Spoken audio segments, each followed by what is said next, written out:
শেখ হাসিনা ও তার দোসরদের বিচারের আগে কোনো নির্বাচন নয় বলে হুঁশিয়ারি দেন হাসনাত আব্দুল্লাহ ও সার্জিস আলম। যদি এই আহতদের এবং শহীদদের পরিবারের বিচার নিশ্চিত না করা হয়, দ্রুততম সময়ের মধ্যে আওয়ামী লীগের বিচার নিশ্চিত করা না হয়, এই কান্না ক্রোধে পরিণত হবে। এবং এই সরকার আমরা দেখতে পাচ্ছি যে বিচার এটা খুবই, আমরা কোনো দৃশ্যমান বিচার প্রক্রিয়া এখনো পর্যন্ত দেখতে পাচ্ছি না, যেটি আমাদেরকে আশাহত করছে। যে সময়টুকু এই সরকারের আছে, নির্বাচনের আগেই খুনি হাসিনাকে বাংলাদেশে নিয়ে এসে ফাঁসির মঞ্চে নিতে হবে।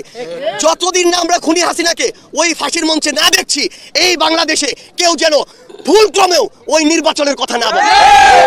মুক্তিযুদ্ধ, জুলাই আন্দোলন সহ দেশের সব গণতান্ত্রিক আন্দোলনের প্রেরণায় আগামীতে কাজ করার অঙ্গীকারের কথা জানান তারা। বলেন, দলের নিবন্ধন ও গঠনতন্ত্র প্রণয়নের কাজ এগিয়ে চলছে পুরোদমে।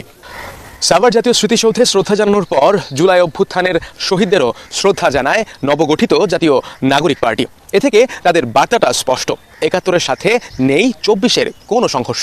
তারা বলছেন ৭১-কে লালন করেই ২৪-কে ধারণ করবে নতুন